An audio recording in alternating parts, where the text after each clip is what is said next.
तो हमने पहले बात करी थी रेस्पिरेटरी सिस्टम की। रेस्पिरेटरी सिस्टम हमारा ऑक्सीजन को ब्लड के अंदर लेके जाता है, और वो जो ब्लड होता है वो ऑक्सीजन को कैरी करता है सर्कुलेटरी सिस्टम के माध्यम से। तो लेकिन हमारी बॉडी के अंदर एनर्जी जो क्रिएट होती है उसको ऑक्सीजन की जरूरत होती है, और उसी के साथ साथ उसको क्या जरूरत होती है, ग्लूकोज की जरूरत होती है। प्लीज सभी लोग टाइम पर आइए, मुझे बार बार ना फिर अभी कोई है अगर टीम के प्रेजेंट है देन ओके, फिर मुझे दिक्कत नहीं आएगी करने में। Let me check. जी ओके, ठीक है।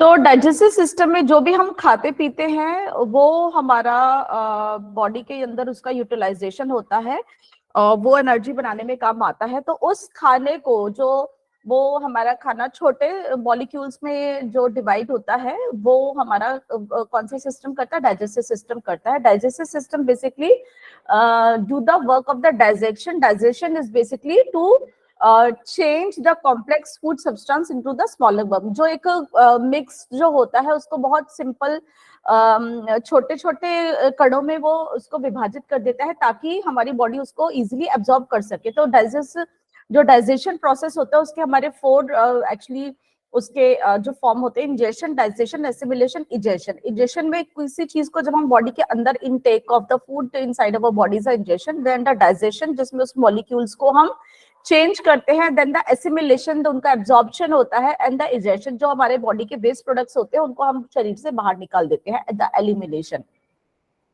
So our digestive system is actually comprised of the it's a long tube. Basically it's an alimentary canal, we can say. So the digestive tract also, digestive canal कह सकते हैं, and the gastrointestinal tract also, and there's a accessory associated glands also which helps in the process of the digestion.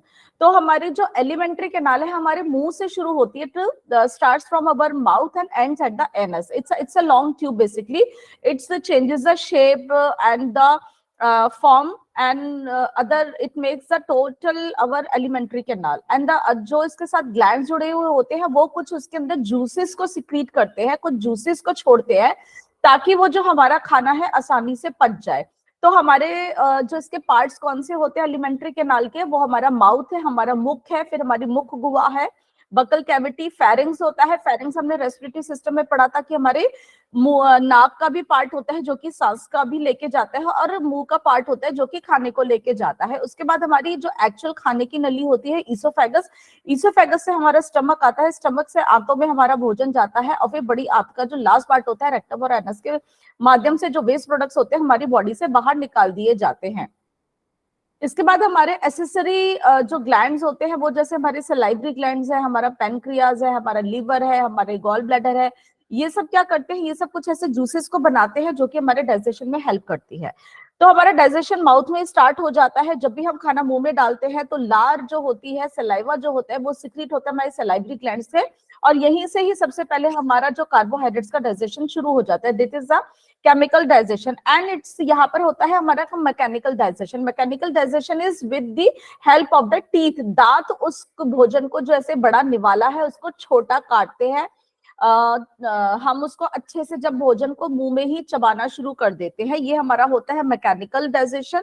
और फिर जब कुछ chemicals, कुछ juices, कुछ enzymes उसके अंदर जाते हैं और जो हमारे मेन न्यूट्रिएंट्स को इजी फॉर्म में चेंज करते हैं, तो वो हमारा केमिकल डाइजेशन होता है।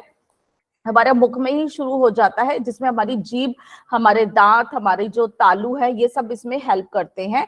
सलाइवरी ग्लैंड इसमें हमारा क्या भेजती है, हमारे सलाइवा को भेजती है। 3 जोड़ियां हैं हमारे सलाइवरी ग्लैंड्स की, जो कि हमारा पैरोटिड ग्लैंड है, कान के पास वाली होती है, जीभ के नीचे वाली सबलिंगुअल ग्लैंड्स होती है, और बिल्कुल नीचे की तरफ सब मैंडिबुलर ग्लैंड्स होती है। तो 3 जोड़ियां होती हैं, 3 एक साइड 3 एक साइड, तो 3 जोड़ियों में होती हैं।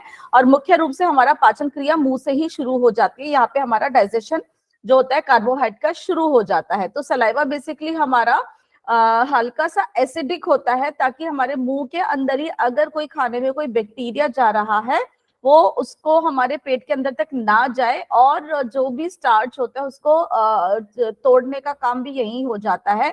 तो जो हमारा सलाइवा के अंदर जो स्टार्च छोड़ने वाला जो एंजाइम्स होता है उसको हम कहते हैं टाइलिन, जो कि हमारे लार ग्रंथि से हमारे सलाइवा से बनता है। तो लेकिन जो टैलिन होता है ये सिर्फ और सिर्फ जो पका हुआ भोजन है, कुक्ड स्टार्च, उस पे ही काम करता है।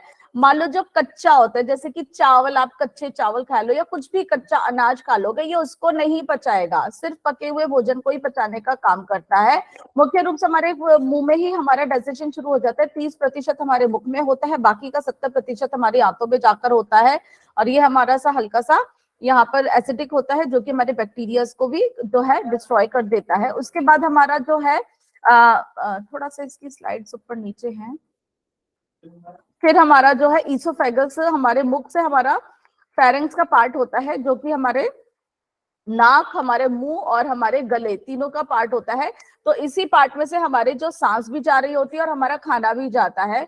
और यहाँ पर हमारा जब खाने के नीचे की जो हमारी जो सांस की नली होती है उसके ऊपर एक ढक्कन होता है, तो जब हम खाना खाते हैं वो ढक्कन बंद हो जाता है ताकि हमारा खाना हमारे सांस की नली में, हमारी विंड की पाइप में ना जा पाए, बिकॉज वहां पे अगर कुछ इस तरह का पार्टिकल्स जाएगा तो हमें सांस प्रॉपर नहीं आ पाएगी। तो उसकी प्रोटेक्शन के लिए एपिग्लॉटिस नामक स्ट्रक्चर होता है। तो लैरिंग्स जो होता है वो हमारा, यहाँ पर आप देख रहे होंगे, लैरिंग्स के ऊपर ही बेसिकली जो एपिग्लॉटिस होता है, और लैरिंग्स से ही हमारा यहाँ पर डिवीजन होता है। लैरिंग्स से बेसिकली हमारे वोकल कॉर्ड्स भी होते हैं। उसके बाद वहां पे हमारा विंड पाइप और फूड पाइप अलग अलग हो जाता है। मेन जो हमारा फूड पाइप होता है उसको हम ईसोफेगस कहते हैं। ये टोटली हमारा मस्कुलर स्ट्रक्चर का होता है, एक लंबी जो है ये नली होती है, 25 सेंटीमीटर की होती है, जो सीधी हमारे पेट में ही जाती है। और पेट में जाने से पहले वहां पे एक तरह का वॉल्व होता है जिसको हम कार्डिक स्फिंक्टर कहते हैं, कि अगर हमारा पेट का खाना वापस हमारी ईसोफेगस में ना आए, और यहाँ पे जो खाना जो हमारा धीरे धीरे जो जाता है, जो मुंह में ही आप अच्छे से चबा के चले जाते हो, यहाँ पे सिर्फ खाना सरकता है, जैसे केंचुआ चलता है ऐसे ही ये हमारी आहार नली जो होती है ये ही इस तरह से धीरे धीरे हमारे खाने को लेके जाती है। अंदर इसके म्यूकस मेम्ब्रेन की लाइनिंग होती है, जो कि उसमें म्यूकस सिक्रीट करती है ताकि उसके जो भोजन को उसको थोड़ा सा चिकना बना दे, थोड़ा सा म्यूकस टाइप का होता है, और उसको ताकि इजीली चला जाए। तो हमारी ईसोफेगस की जो मसल्स से बना हुआ होता है, तो हमारी वॉलंटरी इनवॉलंटरी दोनों तरह की होती है। कई बार कुछ अगर हमने कुछ मोटा मतलब ऐसा आपने टुकड़ा खाने का ले लिया और आपने अच्छे से नहीं चबाया, तो you can feel the compression in your chest. आपको एक बहुत टाइटनेस फील होती है कि भाई सांस नहीं लिया जा रहा। धीरे धीरे कई बार आप उसको पानी पी के या अपने जैसे कि स्वेलो करके आप उसको कर लेते हो। तो इट मींस कि it has a voluntary and the involuntary muscles दोनों। And next from the oesophagus the food goes to the stomach, पेट में जाता है। और पेट हमारा सबसे बड़ा जो है चौड़ा हिस्सा आप कह सकते हो, कि जो हमारी पूरी आहार नली जो है उसमें होता है, यस, है ना, जे शेप का होता है। इसका ऊपर का जो फंडस होता है और बीच का पार्ट मेन बॉडी होता है, फिर उसका एंड का होता है वो पाइलोरस होता है, जो कि फिर सीधा हमारा स्मॉल इंटेस्टाइन में जो है चला जाता है। तो हमारे स्टमक के बेसिकली हम 4 पार्ट्स में देखते हैं। कार्डिक पार्ट होता है जो कि ऊपर की आहार नली से जो हमारी ईसोफेगस से होता है, वो कार्डिक पार्ट होता है। फंडस जो होता है बिल्कुल ऊपर उठा हुआ part, body and the pylorus. इसके ऊपर और नीचे दोनों तरह के वॉल्व होते हैं, ताकि खाना जो है एक बार में अगर बाहर निकल जाए तो वापस उल्टी दिशा में नहीं जाएगा। तो उसको प्रोटेक्ट करने के लिए वॉल्व होते हैं। जो ईसोफेगस की साइड होता है वो कार्डिक वॉल्व होता है, बिकॉज वहां पे हमारा हृदय भी होता है, हमारा जो हार्ट भी होता है। That's why the valve is also known as a cardiac valve and the lower one the pyloric valve, because that is near to the pyloric part actually. तो वहां से फिर वो छोटी आंत में, द छोटी आंत का जो पार्ट होता है ड्यूडेनम में चला जाता है, तो वो बैकफ्लो ना हो। So that's why the walls actually maintain the regulation of the flow of the food in one direction only basically। अगर हमारा पेट जो होता है खाली होता है तो वो इस तरह से सिकुड़ा हुआ दिखाई देता है जैसे झुर्रियां होती हैं। अदरवाइज हमारा पेट जब अच्छे से भोजन से भर जाता है तो ये गायब हो जाते हैं। हमारी अच्छी वाली म्यूकस मेम्ब्रेन की लाइनिंग होती है हमारे स्टमक में, ताकि वो हमारे जो पेट का जो हमारा सिक्रीशंस होती हैं बहुत एसिडिक होती हैं, वो हमारे खुद ही पेट को नुकसान ना पहुंचाए, वो सिर्फ हमारे खाने के पचाने में ही मदद करे। इसके लिए वो हमारी म्यूकस मेम्ब्रेन की डेवलपमेंट होती है। तो जो कई बार कुछ कारणों से उसमें प्रॉब्लम हो जाती है, तो हमें विभिन्न प्रकार के जो है रोग हो जाते हैं। जो हमारा ऊपर से पचा हुआ जो भोजन, दांतों से कटा हुआ भोजन जब हमारे पेट में जाता है, तो यहाँ पर हमारे कुछ गैस्ट्रिक जूसेस होते हैं और साथ में होता है हमारा हाइड्रोक्लोरिक एसिड। वो हाईली बहुत स्ट्रॉन्ग एसिड होता है जो कि हमारे खाने को अच्छे से पचा देता है। वहां पर खाना हमारा बिल्कुल मथनी के रूप में उसमें वो करता है, जैसे दही को हम मथ देते हैं ना, ऐसा हमारा वहां पर भोजन हो जाता है, जिसको हम चाइम बोलते हैं। वहां से फिर वो आगे हमारी जब आंतों में भोजन जाता है, तो उस लिक्विड टाइप को जो हमारा भोजन जो हो जाता है, उससे रसों को चूसना बहुत इजी हो जाता है, क्योंकि वो सिंपल फॉर्म में आ जाते हैं। तो इसके बाद जो हमारा जो भोजन जो है लगभग हमारे पेट में 4 से 5 घंटे रहता है। वहां पर हमारा जो चर्निंग मूवमेंट जो मथनी के कारण जो हमारा जो होता है, वो कायम में बदल जाता है। मुंह वाला हमारा जो खाना जब हम दांतों से पचाते हैं उसको बोलस बोलते हैं, पेट वाले को कायम बोलते हैं। यहाँ पे हमारे पेट में जो हाइड्रोक्लोरिक एसिड, क्योंकि वहां पे अगर कोई बैक्टीरिया वगैरह या कोई इन्फेक्शन हो उसको भी काट देता है, लेकिन ये स्ट्रॉन्ग होता है, बहुत ही स्ट्रॉन्ग हाइड्रोक्लोरिक एसिड होता है। इसको अगर हम कहते हैं, इसी को ही हम अग्नि का रूप हम मान सकते हैं, जो कि हम जठर अग्नि की बात हम जब करते हैं कि वो हमारे डाइजेशन में हेल्प करती है। तो अगर आप कभी ज्यादा देर भूखे रहते हो, अगर ये अपनी आदतों में शुमार कर लिया कि प्रॉपर खाना नहीं खाते, तो हाइड्रोक्लोरिक एसिड है ना, कई बार हमारे को ही खुद प्रॉब्लम करता है। लेकिन अगर आपका सुचारू रूप से आप अपनी दिनचर्या को अपनाते हो, अपना भोजन टाइम पर करते हो, तो ये हमारे डाइजेशन में ही हेल्प करता है, ये कभी भी हमें नुकसान नहीं पहुंचाता है। लेकिन हम सब लोग अपनी गलत आदतों की वजह से जो है हमारे शरीर को ही नुकसान पहुंचाता है। हमारे स्टमक में हमारे प्रोटीन का भी पाचन शुरू हो जाता है, जो कि लेकिन जैसे कि जो बच्चों का जो दूध जो होता है, यहाँ पे हमारा बड़ों का तो होता है, लेकिन बच्चों में जो दूध को जो पचाता है रेनिन, वो बेसिकली हमारे उसमें आपने देखा ना, कई बार बच्चे जो दूध वो करते हैं फटाफटा सा जो निकल जाता है, तो ये हमारे दूध के डाइजेशन में रेनिन और जो हमारा पेप्सिन होता है, ये हमारे प्रोटीन प्रोटीन मतलब जो दूध के उससे है उसको डाइजेशन में हमारे जो है मदद करता है।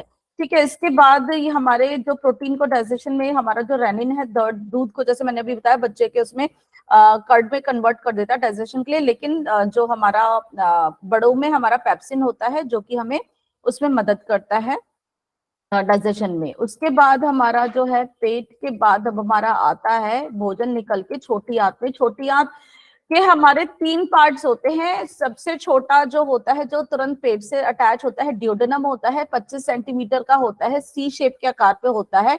उसके बाद हमारी जेजुनम और इलियम होता है। फिर यहाँ पर हमारा मुख्य रूप से जो जितना भी भोजन जो हमारा आया है, वहां से हमारा उन सबका रस जो है एब्जॉर्ब किया जाता है, तो मैक्सिमम एब्जॉर्प्शन वहीं पर ही होती है। ये स्मॉल इंटेस्टाइन हमारी, इसका डायमीटर छोटा होता है, दैट्स व्हाई, बट ये इट्स अ लॉन्ग वन। इसका लेंथ बहुत अच्छा होता है, 5 से 6 मीटर तक हो जाता है, and but the because of the diameter it is known as a small intestine. तो हमारे जो जेजुनम और इलियम में then we have the finger like projections of the mucous membrane. यहाँ पे अंदर की जो लाइनिंग हमारी होती है इंटेस्टाइन्स के अंदर, ताकि एब्जॉर्प्शन इनकी मैक्सिमम हो सके, सरफेस एरिया को बहुत बढ़ा देती है। इनके ऊपर माइक्रोविलाई प्रेजेंट होते हैं, और यहीं से फिर हमारी जहां पर होते हैं ब्लड सर्कुलेशन होती है, तो डायरेक्ट यहाँ से एब्जॉर्ब होके हमारा जो भी खाने का है हमारे ब्लड में चला जाता है। ड्यूडेनम में बेसिकली हमारा जो जब खाना हमारा जो पेट से आता है वो बहुत हाईली एसिडिक है, वो एसिडिक नहीं तो हमारी आंतों को भी काट के रख देगा। तो वहां पर उस एसिडिक खाने को भी चेंज करा जाता है इंटेस्टीन में जाने से पहले। तो इंटेस्टीन में उसको एल्कलाई में कन्वर्ट करने के लिए लिवर अपने जूसेस को भेजता है और पेनक्रियाज अपने जूसेस को भेजता है, ताकि वो हाईली एसिडिक जो है हमारा एल्कलाइन में चेंज हो जाए, और फिर वहां पर हमारा जो है एब्जॉर्प्शन बाकी फैट का या जो हमारे प्रोटीन वगैरह का बाकी का हमारा एब्जॉर्प्शन भी हो सके। तो यहाँ पर हमारे हेल्प करते हैं लिवर और गॉल ब्लैडर से हमारी ट्यूब आती है और पेनक्रियास से आती है, जो कि अपने जूसेस को हमारे ड्यूडेनम में रिलीज करती है, ताकि हमारा वो जो उसका पीएच चेंज हो जाए। Then the food goes towards the jejunum, that is about 2.5 metre long होता है। वो हमारे यहाँ पे ब्लड सप्लाई ज्यादा होती है, एब्जॉर्प्शन शुरू हो जाता है। Next goes the food to the ileum, जहां पर भी हमारे फूड का भी डाइजेशन एज सच होता है। मोर वस्कुलर इज द जेजुनम। इसके बाद यहाँ से हमारा जो भोजन रसों को चूस लिया जाता है, फिर बच जाता है हमारा वेस्ट प्रोडक्ट। वो वेस्ट प्रोडक्ट अब हमारा आ जाता है लार्ज इंटेस्टीन में। लार्ज इंटेस्टीन का जो सबसे पहले मुख्य पार्ट होता है, जो उसका बंद वाला पार्ट है, that is a caecum. Caecum के बाद हमारा कोलोन पार्ट होते हैं, फिर रेक्टम और हमारा फिर एनस होता है। तो सीकम जो होता है वो बिल्कुल हमारा एक बंद पाउच जैसा होता है, बंद आकार का होता है। उसी के साथ हमारा एक वर्वी फॉर्म अपेंडिक्स, जो कि अब वेस्टिजियल ऑर्गन बन गया है। तो जो भी भोजन आता है, यहाँ पर एक वॉल्व होता है, मेंटेन होता है कि जो एक बार बाहर आ जाए वो वापस अपना स्मॉल इंटेस्टाइन में ना जाए। तो यहाँ पर फिर हमारा भोजन जो है आगे इस धड़ से इसको बाहर भेजने के लिए तैयारी शुरू हो जाती है। तो यहाँ पर हमारा फिर आगे सीकम से भोजन हमारा जाता है हमारे कोलोन में। कोलोन के 4 पार्ट्स होते हैं। जो ऊपर की साइड जाता है उसको हम असेंडिंग बोलते हैं। The horizontal one is known as a transverse colon, then the descending one which comes downwards, and there is a S shape one, the sigmoid colon. These are the 4 parts of the colon basically। और यहाँ पर फिर हमारे water absorption भी होता है, और हमारे कुछ हमारे फ्लूइड्स या हमारे कुछ विटामिन्स का भी एब्जॉर्प्शन होता है। तो असेंडिंग कॉलम में हमारा फ्लूइड्स और सॉल्ट्स का एब्जॉर्प्शन ज्यादा हो जाता है, और ट्रांसफर में रिमूव मोर वाटर। यहाँ पे जितना भी पानी जो हमारे वेस्ट प्रोडक्ट्स में होता है और ज्यादा सोख लिया जाता है, इसीलिए जो हमारा स्टूल की फॉर्मेशन होती है थोड़ा सा ड्राई टाइप की होती है। और डिसेंडिंग कॉलम उस वेस्ट प्रोडक्ट को होल्ड करके रखता है कि जब मैसेज जाता है कि वो भर चुका होता है तो हमें अपने बॉडी से बाहर निकालना है। फिर वो सिग्मॉइड कॉलम से होता हुआ रेक्टम और एनस पे, यहाँ पे हम इसको बाहर निकाल देते हैं। तो रेक्टम हमारा बेसिकली एलिमेंट्री का लार्ज पार्ट ही होता है, जो कि एनस से अटैच होता है। यहाँ पे हमारे स्फिंक्टर्स होते हैं, जो कि हम इसको इवैक्यूएट करने के लिए होल्ड करके रखते हैं। एक इनवॉलंटरी होता है, एक वॉलंटरी होते हैं। हम अपनी मर्जी से होते हैं, हमारी मर्जी के बगैर ही होता है। तो इस तरह से फिर हम एनस के रास्ते से उसको हम बाहर निकाल देते हैं। तो हमारे पाचन क्रिया में जो भी हमारे एसेंशियल न्यूट्रिएंट्स होते हैं, कार्बोहाइड्रेट्स, प्रोटीन और फैट, इनको हम स्मॉल यूनिट में कन्वर्ट करते हैं। तो कार्बोहाइड्रेट का कौन सा होता है? ग्लूकोज, फ्रक्टोज, ग्लैक्टोज होता है। प्रोटीन का अमीनो एसिड्स होता है। लिपिड का हमारा फैटी एसिड और ग्लिसरॉल होते हैं। तो हमारे अलग अलग जगह पे जो है हमारे मदद करते हैं। तो यही जो फूड एब्जॉर्ब होता है जब ब्लड के माध्यम से हमारे कहाँ पहुंचता है, आंतों के से हमारे कहाँ पहुंचता है, लीवर पे पहुंचता है पोर्टल वेन के द्वारा। तो वहां पर जैसा आपने खाना खाया है, फिर वापसी में आपके स्टूल भी वैसे ही होगा। अगर आपने ज्यादा वसा वाला भोजन खाया है, means there is a more of the fat, आपने फ्राइड बहुत ज्यादा ऐसे स्पाइसी चीजें ज्यादा ली हैं, तो you have the pale yellow stool. If you have more iron in the food, then your stool becomes a black, कालेपन पे होता है। प्रोटीन ज्यादा लोगे तो स्मेल बहुत होती है, क्योंकि प्रोटीन का लास्ट प्रोडक्ट हमारा सच नाइट्रोजन बनते हैं, जो कि बहुत स्मेल वाला जो हमारा वो बनता है। अब हमारे जो कुछ अंग होते हैं जो हमारे खाने पीने में मदद करते हैं, डाइजेशन में मदद करते हैं, that is the liver basically. Liver हमारा बाइलिन बनाता है। ये हमारा डिटॉक्सिफाई एजेंट है। जितने भी हमारे शरीर के अंदर टॉक्सिन्स बनते हैं, इनको ये जो है बाहर निकालने में मदद करता है, उनको ये रिमूव करता है। ग्लूकोज को स्टोर करता है ग्लाइकोजन के रूप में। जब ज्यादा ग्लूकोज होता है वो हमारे लिवर में ही आके ग्लाइकोजन के रूप में स्टोर हो जाते हैं। जब ज्यादा एनर्जी में वापस उसको ग्लूकोज में कन्वर्ट करके ये भेज देता है। इसके बाद हमारा यहाँ पर जो है यूरिया का भी फॉर्मेशन होता है, जो हमारे कि किडनी के माध्यम से जब हमारे ब्लड में आता है, तो हमारे किडनी के माध्यम से हम उसको बाहर निकाल देते हैं। और हमारा विटामिन्स का भी जहां पर एब्जॉर्प्शन करता है। डिटॉक्सिफिकेशन तो इसका कहना है क्लॉटिंग, ब्लड क्लॉटिंग में भी बहुत जो हेल्प करता है।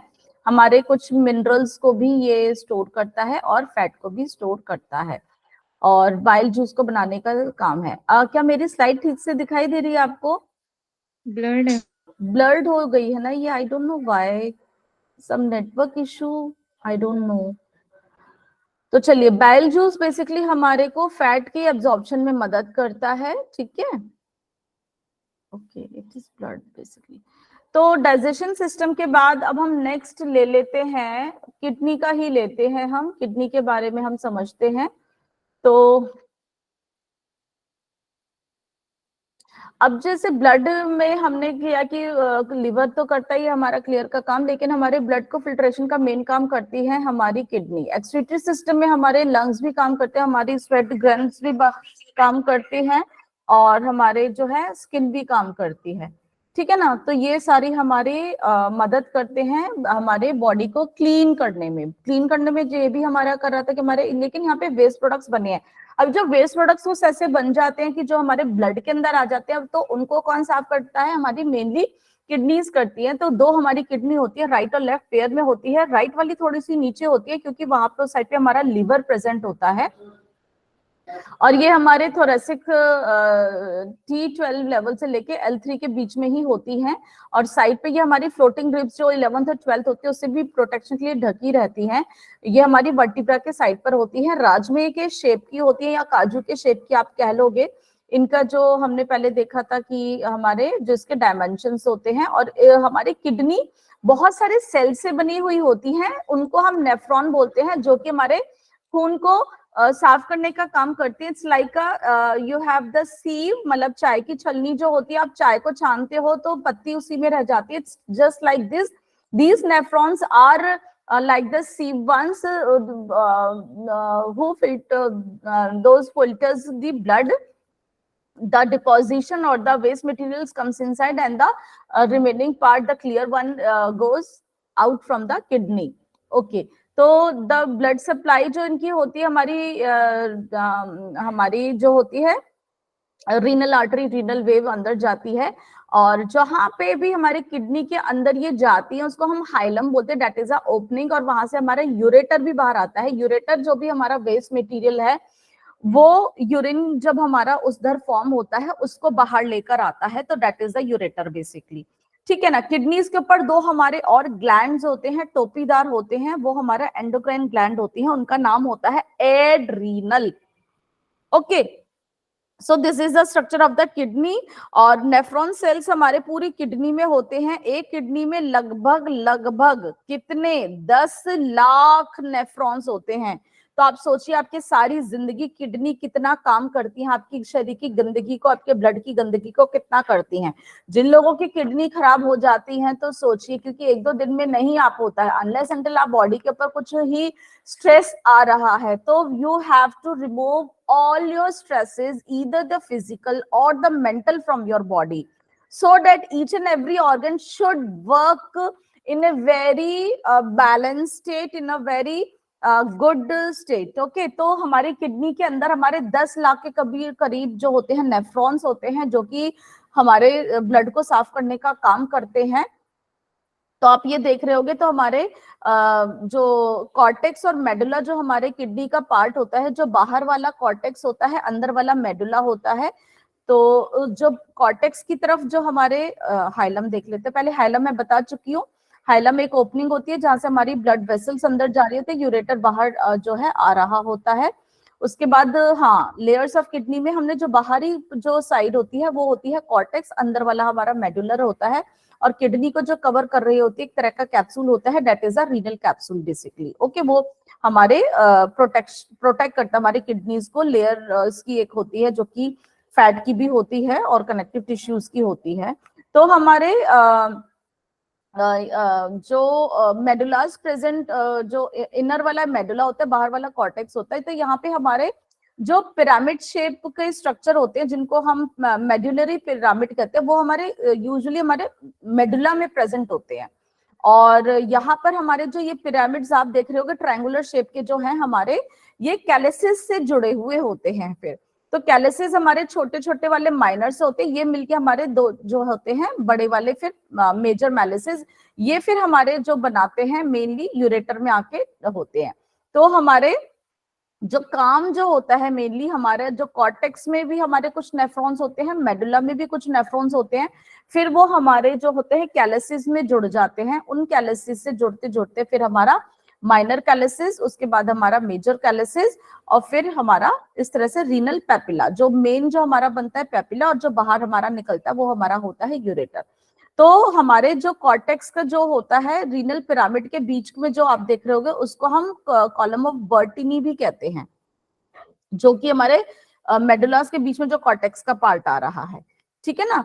तो ये हमारे स्ट्रक्चर है इस तरह से किडनी का। तो नेफ्रॉन के हमारे जो कॉर्टेक्स में प्रेजेंट होते हैं और हमारे मेडुला में प्रेजेंट होते हैं। कॉर्टेक्स वाले नेफ्रॉन ज्यादातर हमारे प्रेजेंट होते हैं, 85% होते हैं, और जो हमारे मेडुला में जो होते हैं वो जुक्स्टा मेडुली नेफ्रॉन्स होते हैं, वो लगभग 15% होते हैं। तो देखोगे हमारे नेफ्रॉन का ज्यादातर पार्ट हमारे कॉर्टेक्स में ही होता है ना।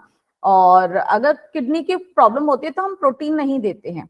तो हमारे कॉर्टिकल और जक्स्ट्रा मेडुलरी नेफ्रॉन से ये हम बहुत अच्छे से कर चुके हैं। अब हम देखेंगे हमारे जो नेफ्रॉन का स्ट्रक्चर यहाँ पर हमारे शुरू होता है कप शेप का एक स्ट्रक्चर होता है जिसको हम बोमेंस कैप्सूल कहते हैं, और उसके अंदर हमारी जो ब्लड की जो वेसल्स है वो आती हैं, और वो हम उसको वहां पर ग्लोमेरुलस कहते हैं। यहाँ पर हमारी आर्टरीज आती हैं, और बोमेंस कैप्सूल के अंदर जो हमारी लेयर इस तरह से होती है, बहुत हमारे यहाँ पे सेल्स जो प्रेजेंट होते हैं, प्रेशर की वजह से वो ब्लड अंदर चला जाता है, और ये जो गंदगी होती है वो हमारे यहाँ से अंदर चली जाती है, और फिर आगे हमारा ब्लड जो है वो चला जाता है। तो यहाँ पे फिल्ट्रेशन एक तरह से हो जाती है। इसके बाद यहाँ से फिर हमारा जो होती है ट्यूब शुरू होती है, वो हमारी कहलाती है रीनल ट्यूब्यूल। रीनल ट्यूब्यूल में लेकिन हमारे कुछ ऐसे सॉल्ट अगर आ जाते हैं, वहां से दोबारा से उनका रीएब्जॉर्प्शन भी हो जाता है ब्लड में, और अगर कोई भी चीज वापस अंदर जानी होती है फिल्टर होने, तो वो यहाँ पे, क्योंकि इसकी लेयर जो होती है बहुत पतली होती है, तो हमारी जो ग्लोमेरुलस के पास जो हमारी ट्यूब होती है वो प्रॉक्सिमल होती है, और जो उससे दूर वाली होती है डिस्टल कॉन्वोलेटेड होती है, और इन दोनों के बीच में एक लूप सा बना होता है, उसको हम लूप ऑफ हैनले बोलते हैं। तो इस तरह से यहाँ पर जो भी हमारा फिल्ट्रेशन में जो हमने यहाँ पे एब्जॉर्ब किया, तो कुछ चीजें वापस चली जाती है, जैसे मान लो ग्लूकोज अंदर चला गया, अगर बहुत ज्यादा है तो वापस वो फिर ब्लड वेसल्स में चला जाता है। सोडियम ज्यादा है, वापस जाना है, या इसमें फिर एब्जॉर्ब होना है, या वाटर ही क्यों ना हो, तो ये हमारे बॉडी के मेंटेन करता है कि कौन सा मिनरल या कौन सा प्रोडक्ट हो इतना बाहर निकलना है या नहीं निकलना है। तो ये सारा हमारा मेंटेन होता रहता है, ये हमारे शरीर उसको मेंटेन करता रहता है। हमारे वेरियस हार्मोन्स हैं, या हम क्या खाते पीते, ये सब उस तरह से इनका जो है चलता रहता है। इसके बाद जो हमारी यहाँ पर लूप ऑफ हैनले में भी हमारा एक डिसेंडिंग लूप होता है, एक मेन हमारा असेंडिंग और डिसेंडिंग होता है, और मेन जो इसका बीच का लूप ऑफ हैनले होता है। तो यहाँ पर सारा हमारा रीएब्जॉर्प्शन पानी का, सॉल्ट्स का, इन पूरी ट्यूब में ही हमारे होता है। इसके बाद यहाँ पर हमारे सारा मिलके आ जाता है कलेक्टिंग डक्ट में। कलेक्टिंग डक्ट में बेसिकली हमारा मेन यूरिन बन के आ जाता है। जब भी हमारा पानी का रीअब्जॉर्प्शन हो गया, या यूरिन का हो गया, या जो भी चीजें हो गई, मेन जब फिल्ट्रेशन के बाद जितने भी वेस्ट प्रोडक्ट्स बनते हैं वो हमारे कलेक्टिंग डक्ट में आ जाते हैं। कलेक्टिंग डक्ट में हमारा फाइनली यूरिन बन जाता है, और फिर बहुत सारे नेफ्रॉन्स के जो कलेक्टिंग डक्ट जो मिलके एक बड़ी डक्ट बनाते हैं, उस डक्ट को हम डक्ट ऑफ बैलेनी कहते हैं, और वो हमारा खुलता है फिर हमारे पेपिला में।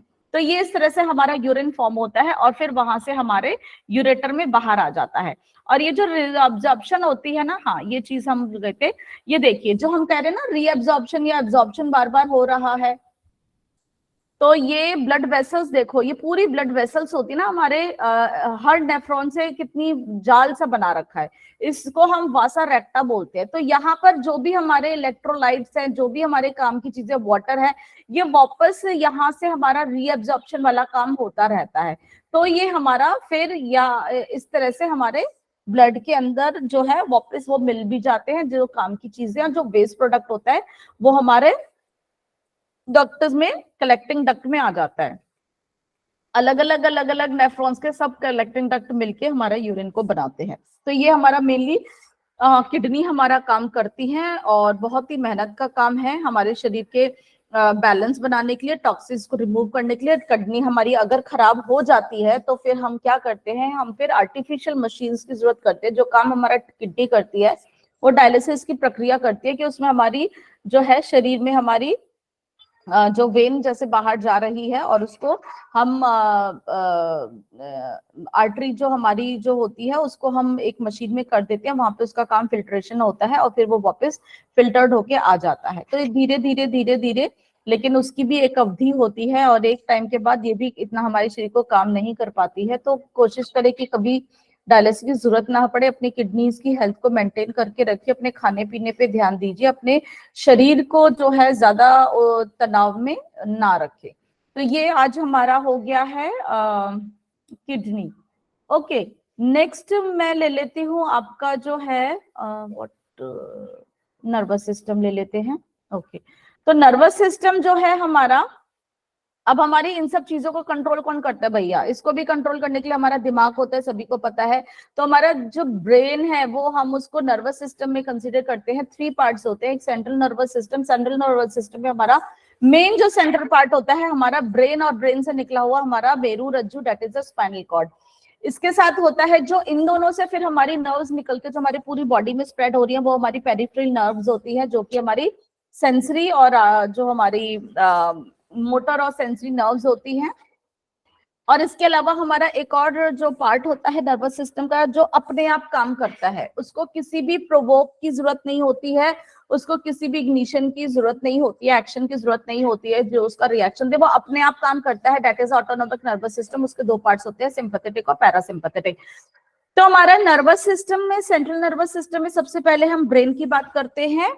ब्रेन जो है हमारा उसकी 3 उसकी कवरिंग्स होती हैं उसकी प्रोटेक्शन के लिए। मैंने बताया था उसको हम पैड के समझेंगे। सबसे बाहर वाली जो थी हमारी, वो हमारी ड्यूरा मैटर होती है, अंदर वाली एर्केटनॉइड मैटर, पाया मैटर। तीनों के बीच में आपस में थोड़ा सा गैप भी होता है। यहाँ पे हमारा सेरिब्रोस्पाइनल फ्लूइड भी प्रेजेंट होता है, जो हमारी ब्रेन को प्रोटेक्ट करता है किसी भी इंफेक्शन से। तो यहाँ पे जो हमारे जो ब्रेन की जो लेयर्स होती हैं उनको हम मेनिंजेस कहते हैं। इन्फेक्शन होने पे इसमें प्रॉब्लम भी हो जाती है, और ये प्रेजेंट रहता है पूरे हमारे चारों तरफ ब्रेन में। यहाँ पर लिक्विड प्रेजेंट रहता है, सीएसएफ बोलते हैं, सेरिब्रोस्पाइनल फ्लूइड। सेरिब्रो मतलब ब्रेन, स्पाइनल मतलब स्पाइनल कॉर्ड में फ्लूइड होता है। और ये हमारे ब्रेन के कुछ वेंट्रिकल्स खाली स्पेस होती है, वहां पर भी होते हैं। ब्लू कलर का आपको सेरिब्रोस्पाइनल फ्लूइड दिखा रहा होगा। ये हमारी ब्रेन के प्रोटेक्शन के लिए बहुत ही जरूरी है। तो ब्रेन हमारा 4 पार्ट्स में हम इसको डिवाइड करके चलते हैं। इसके अलग अलग पार्ट्स होते हैं। बेसिकली आप देख रहे हो ये जो कलर्ड पार्ट है ये आपका ब्रेन है, और नीचे ये जो येलो वाला आ रहा है, नीचे इसके स्पाइनल कॉर्ड शुरू हो जाते हैं। जो ब्रेन के जो भी एक्टिविटीज है उसको स्पाइनल कॉर्ड के माध्यम से ही पूरे शरीर के बाद लिया जाता है।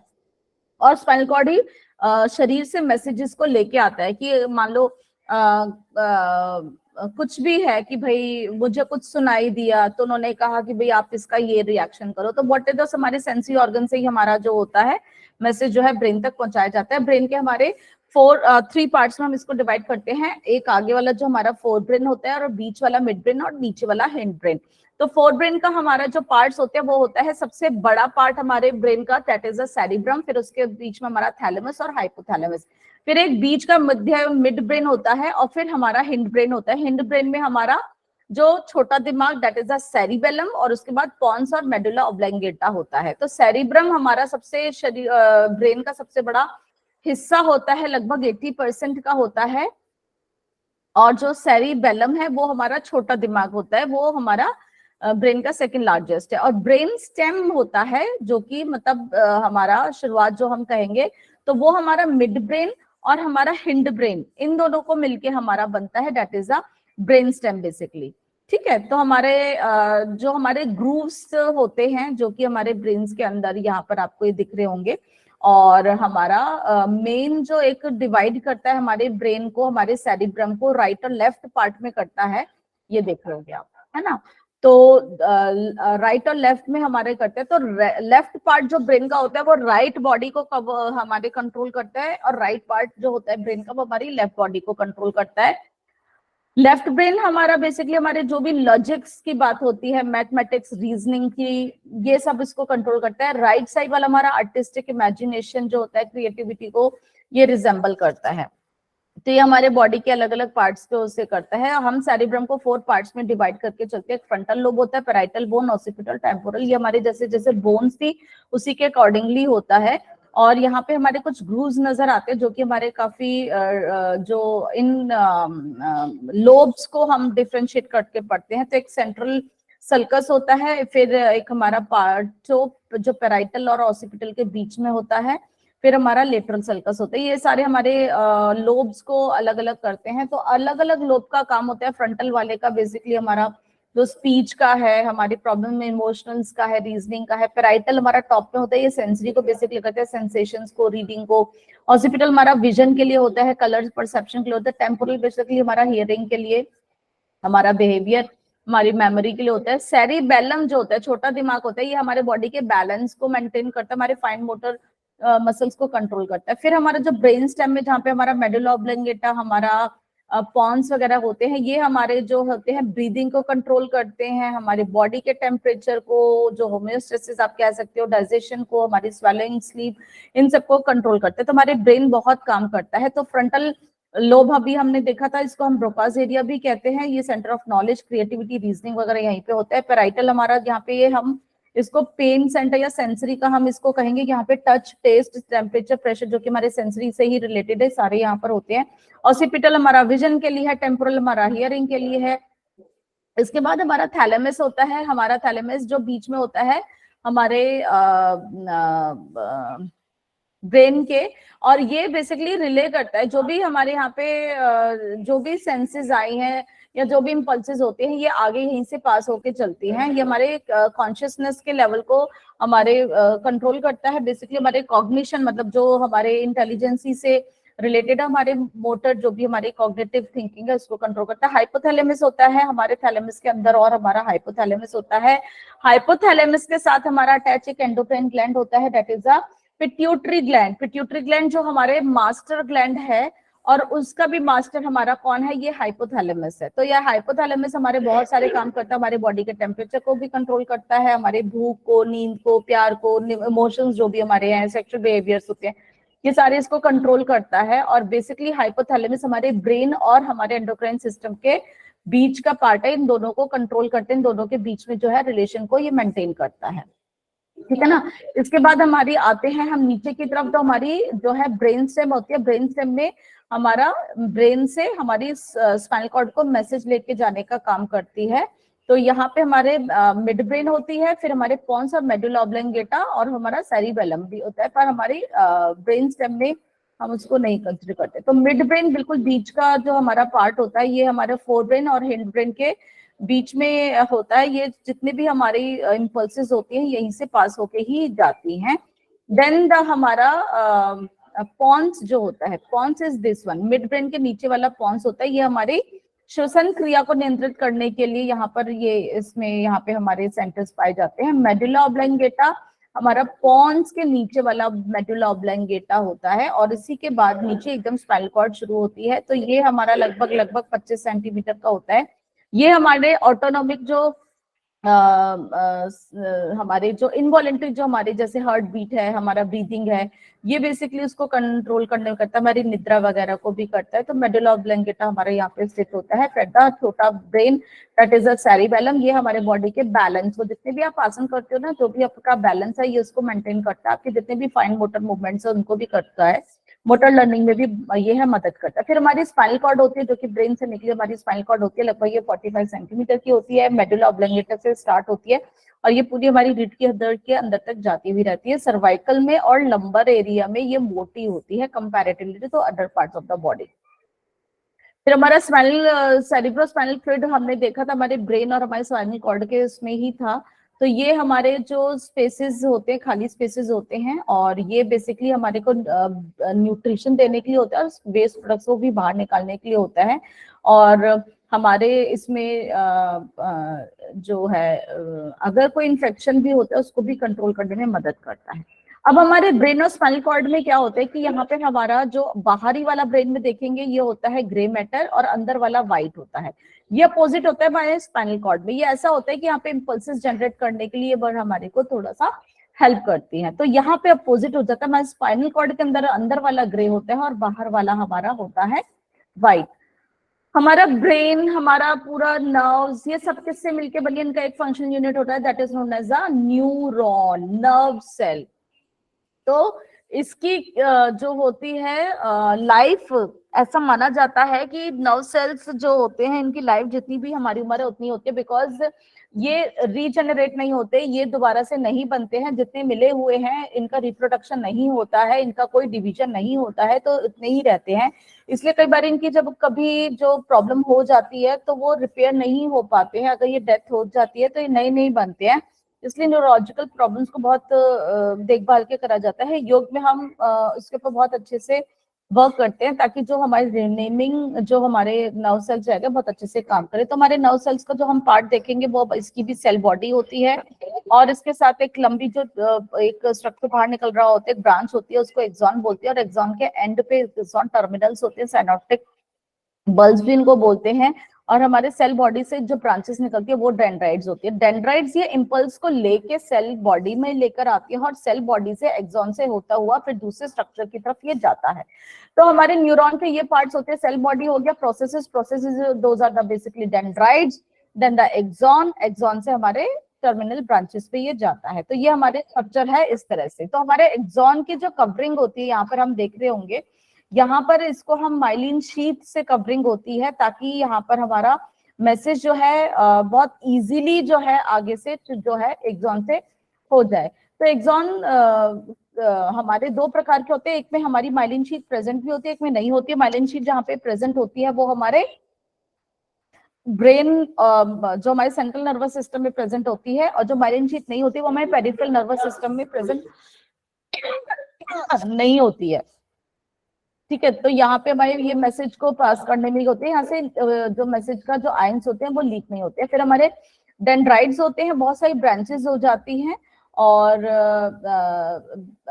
जो एंड हमारे इसको हमने देखा था इम्पल्स को लेके जाते हैं वो हमारे साइनेप्टिक नॉड्स होते हैं। फिर हमारा पेरिफेरल नर्वस सिस्टम हमारे ब्रेन से, डेट इज हमारे जो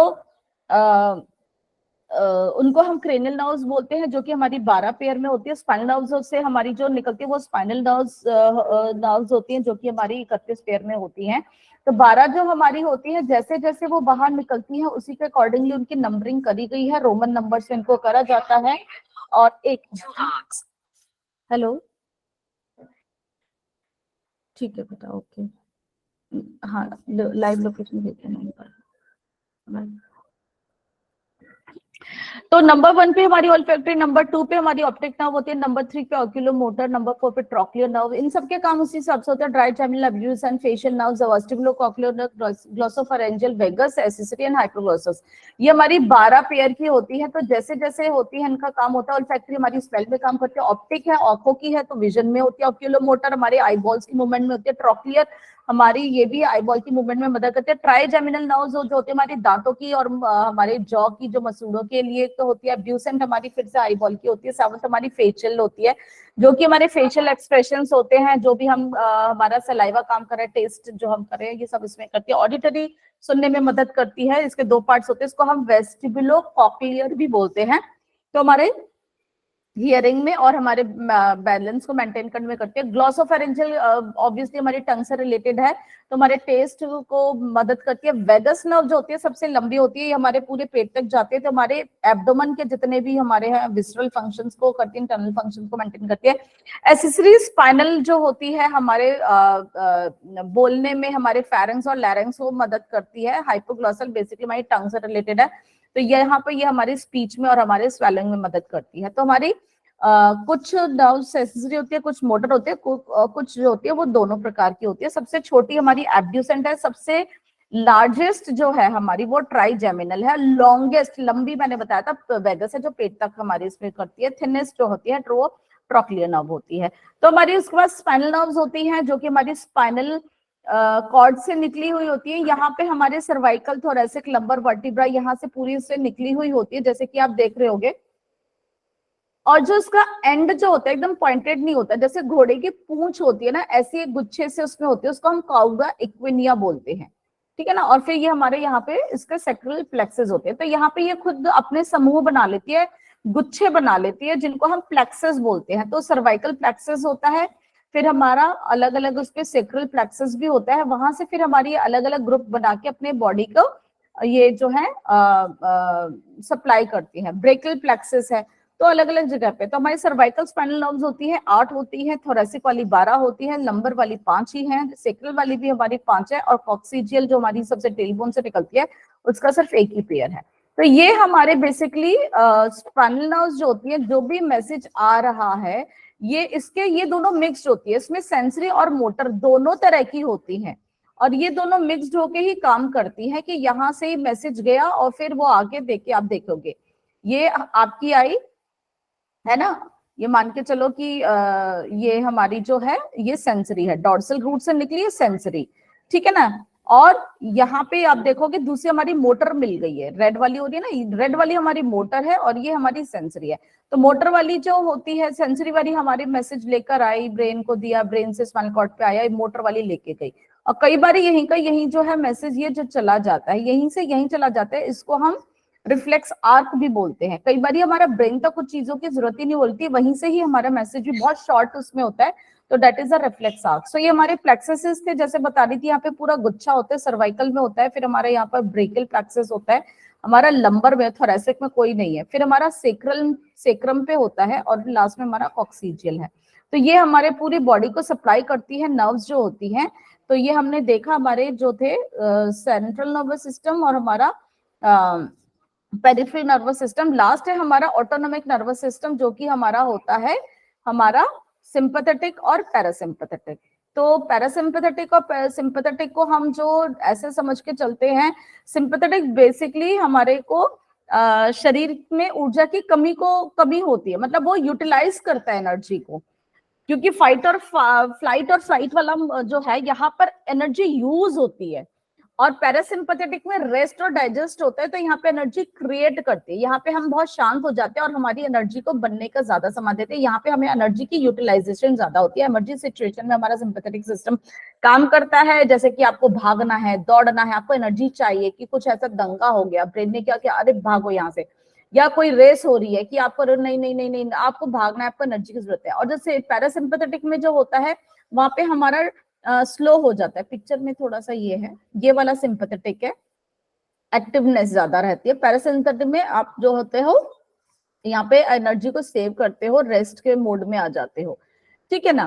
तो rest and digest is the parasympathetic की जो हम सिचुएशन करते हैं, यहाँ पे स्लीपिंग और हीलिंग होता है। सिंपैथेटिक में फाइट और फ्लाइट, मतलब आपको लड़ना है या भाग लेना है, तो जैसे बीइंग चेस्ड बाय ज़ॉम्बी से या तो आप फाइट करोगे या फ्लाइट कर लोगे, मतलब उड़ जाओगे, भाग जाओगे वहां पे। तो यहाँ पे हमारा जो एनर्जी यूज होती है, यहाँ पे एनर्जी क्रिएट हो रही है, क्योंकि यहाँ पे releases muscle destroying and fat storing hormones, muscles आपकी यूटिलाइजेशन कर रही है, यहाँ पे मसल्स जो है यहाँ पर इनको जो है एनर्जी बिल्डअप हो रही है। तो ये हमारे बॉडी के अंदर यहाँ पे ब्लड प्रेशर बढ़ जाएगा, हार्ट रेट बढ़ जाएगा, ब्लड वेसल्स जो है हमारी जो है डायलेट हो जाएंगी, प्यूपल्स डायलेट हो जाएंगी, फ्लो बहुत ज्यादा, क्योंकि चाहिए ना एनर्जी चाहिए, तो उससे होगा। यहाँ पे हमारा सब कुछ स्लो हो जाता है, सब कुछ जो यहाँ पे सिर्फ हमारा डाइजेशन को कर देते हैं कि ताकि वो एनर्जी को बनाने में मदद करे। तो यूजुअली डे टाइम में हमारा सिंपैथेटिक एक्टिव होता है, पैरासिम्पैथेटिक हमारा नाइट में एक्टिव होता है।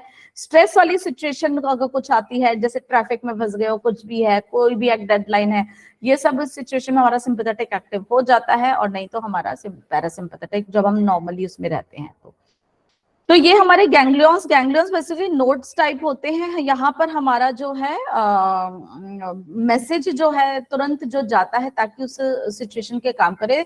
तो यहाँ पर हमारे जो न्यूरोट्रांसमीटर्स जो मैसेज को लेकर जाते हैं, बेसिकली जो इम्पल्स होती है वो इलेक्ट्रिकल मैसेज होता है और केमिकल मैसेज होता है। तो लेकिन जो हमारे केमिकल्स होते हैं वो हमारे न्यूरोट्रांसमीटर्स होते हैं, वो तुरंत उस मैसेज को लेके जाते हैं और तुरंत से वहां पे उसका काम शुरू हो जाता है। तो ये हमारा इस कारण से होता है। न्यूरोट्रांसमीटर्स केमिकल्स होते हैं, मैंने अभी बताया आपके, और हमारा इलेक्ट्रिक, दोनों तरह का हमारा जो नर्व इंपल्स होता है, इलेक्ट्रिकल ऑल्सो केमिकल ऑल्सो। तो केमिकल्स हमारे क्या किससे बनते हैं, ये हमारे कुछ हार्मोन्स होते हैं, कुछ केमिकल्स होते हैं जो कि अलग अलग जगह पे जाके अलग अलग काम करते हैं, उनके रिसेप्टर्स होते हैं, तो एक्टिवेशन उनका हो जाता है। ये हमारा प्लेक्सस दिखाया है, इसको मैं कर चुकी हूँ पहले ही, और this is the last of the nervous system. अब हम इसके बाद ले लेते हैं फटाफट से टाइम, ओके थोड़ा सा और मैं ले लेती हूँ, आपका पूरा आज ये करा देती हूँ। एंडोक्राइन सिस्टम को ले लेते हैं। हमारे जो है बॉडी के अंदर हमारी कुछ ग्रंथियां होती हैं जो कि कुछ जूसेस को बनाती हैं। तो उन जूसेस को जो उनके टारगेट सेल्स तक जाने के लिए दे नीड द चैनल्स। तो those glands who need the channel to release their secretions, so those are the exocrine glands, and the glands who does not need any channel or the tube, they directly secrete their secretions into the blood. तो through the blood से ही वो अपने जहां पर जाना होता है वो बहुत जहां चली जाती है, तो वो होती है हमारी एंडोक्राइन ग्लैंड्स। वो जो सिक्रीशंस बनाते हैं उनको हम हार्मोन्स बोलते हैं, और एक्सोक्राइन्स बनाती हैं वो हमारी जूसेस भी हो सकते हैं या कुछ हमारे जो एंजाइम्स कुछ इस तरह से उसमें प्रेजेंट होते हैं। तो this is the difference between the exocrine gland and the endocrine gland. The example of the exocrine glands, मतलब in which the tubes are the present or the ducts are the present. Can you name some example of the exocrine one? Let me have a sip of water. Yes, milk के लिए जैसे होता lacrimal, sweat glands. Yes, very good.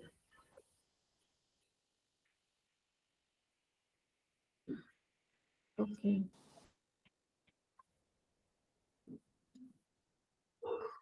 And कुछ एक minute.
Sorry, एक urgent call आ गया था तो आप शायद वेट कर रहे होंगे।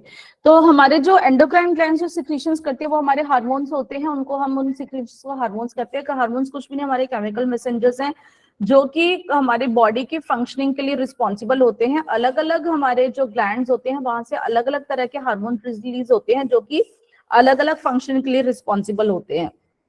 तो हमारे शरीर के अंदर जो एंडोक्राइन ग्लैंड्स होते हैं, हम अगर if we discuss from the uppers is basically first of all the pineal gland, the pituitary gland. अभी हमने पढ़ा था नर्वस सिस्टम में pituitary gland actually is a master gland which controls the other glands of our body, and the master of this pituitary gland is whom? कौन है? Hypothalamus. Is a hypothalamus. Yes, very good. Hypothalamus is actually the part of our brain. So if we want to control this pituitary gland, ki pituitary gland regulates other glands also, so we have to work on our hypothalamus. Through hypothalamus we can control all other endocrine glands also. Then the next one is the thyroid gland, which is situated in our throat, the parathyroid gland in our chest region, the thymus gland, or the pancreas. Pancreas is the only one which is the exocrine gland and the endocrine gland. Then on the kidneys, we now we have read in this the kidney chapter. I told you about there are the two glands present on the kidneys, on the upper region of the kidneys. Those are the adrenal glands. Those are actually the endocrine glands. Then the ovary and the placenta and the testicles. These are the gonads or the genitals in the different male and the female. Okay, these are the endocrine glands which are present in the body. These glands secrete different type of hormones. So we will discuss now. First of all, देखते हैं कि pituitary gland हमारा कहाँ है, hypothalamus के साथ attach है. Pituitary gland पे आप देख रहे होगे in this picture, there are the two lobes and there is a intermediate lobe also, जो दोनों लोगों के बीच में होता है. तो दो लोब होते हैं, इंटीरियर लोब और पोस्टीरियर लोब. इन दोनों से अलग अलग तरह के हमारे हार्मोन्स निकलते हैं, जो कि हमारे अलग अलग शरीर के जो हमारा काम है उनको ये प्रभावित करते हैं. तो एंटीरियर पिट्यूटरी से हमारे जो निकलते हैं वो हमारा ग्रोथ हार्मोन है, जो कि हमारे शरीर की ग्रोथ को कंट्रोल करता है. हमारा प्रोलैक्टिन लैक्टोजेनिक हार्मोन होता है, जो कि हमारा जब आफ्टर डिलीवरी जो हमारे जो लैक्टोजन के लिए रिस्पॉन्सिबल होता है, लैक्टेशन के लिए रिस्पॉन्सिबल होता है. Then the TSH is what, thyroid stimulating hormone. ACTH adrenocorticotropic hormone. LH is a luteinising hormone. FSH MSH posterior hormone. इन सबको याद करने के लिए I told you one formula, that is you can remember through the what, याद है आपको? Goat flap. Yes, G for ये आप अब देख लेना. हाँ ठीक है, वो मैंने आपके उसमें बताया था पहले, आप उसको देख लेना. Next is the thyroid gland. Thyroid gland हमारा जो होता है, it's present on the trachea basically. C7 से T1 के बीच में होता है. It's like the butterfly shape. It has also two lobes, and the middle one is actually two lobes are interconnected with the isthmus. Then the hormones released by these are the T3 and the T4, and also the calcitonin hormone. Next is the parathyroid gland, which is situated on the thyroid gland itself. It's like the small structures, is a small, you can see these small circles now. These are like the red pulse, okay, the shape of the red pulse, and the hormone released by this is the parathyroid hormone. Next is the adrenal or the suprarenal gland situated on the kidneys, and they have also the cortex and the medulla like the kidneys. तो इनके cortex और medulla से अलग अलग तरह के hormone बनते हैं, जो कि हमारे शरीर में काम करते हैं. हाँ जी,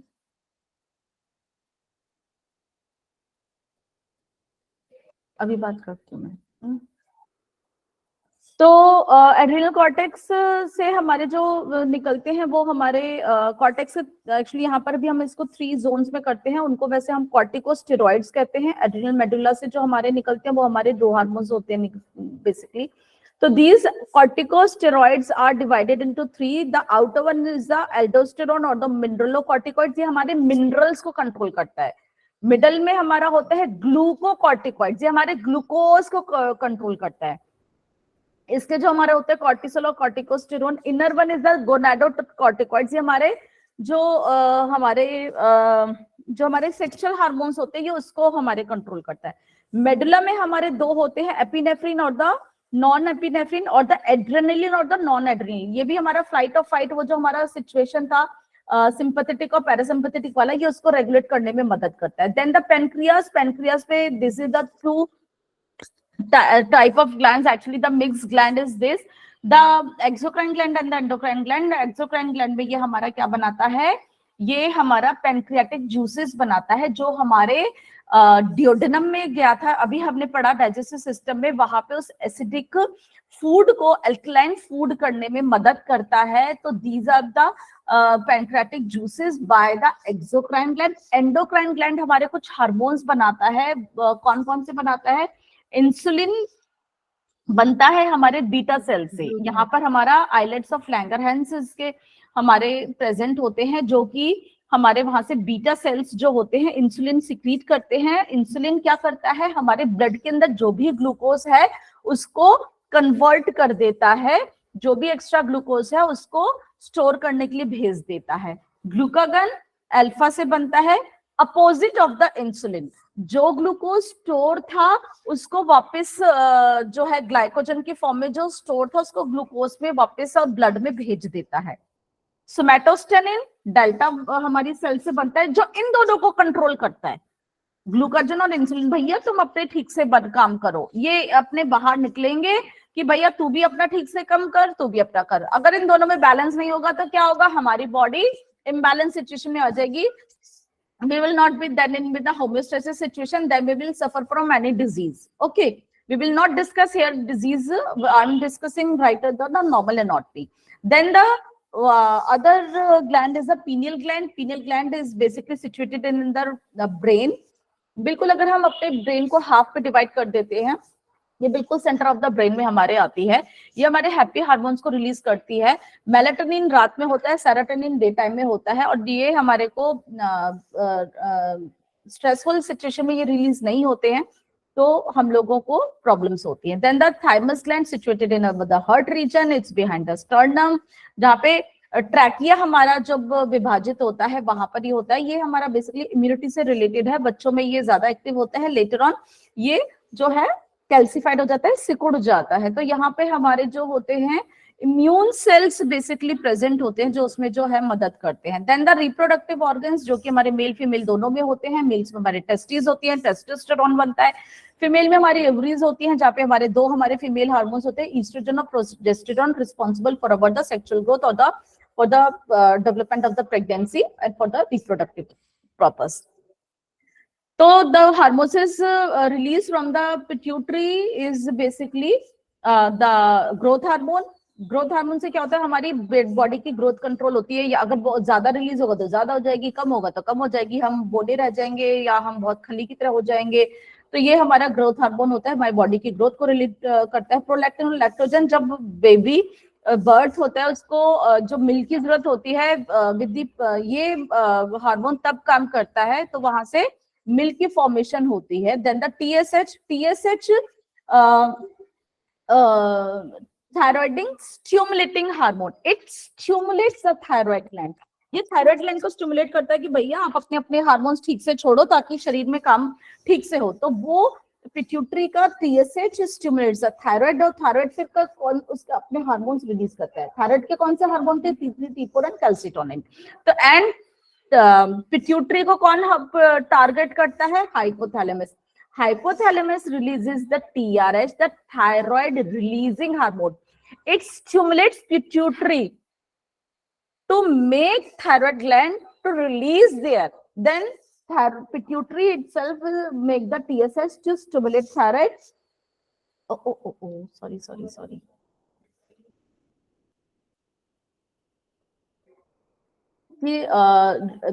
Those hormones release properly. Okay.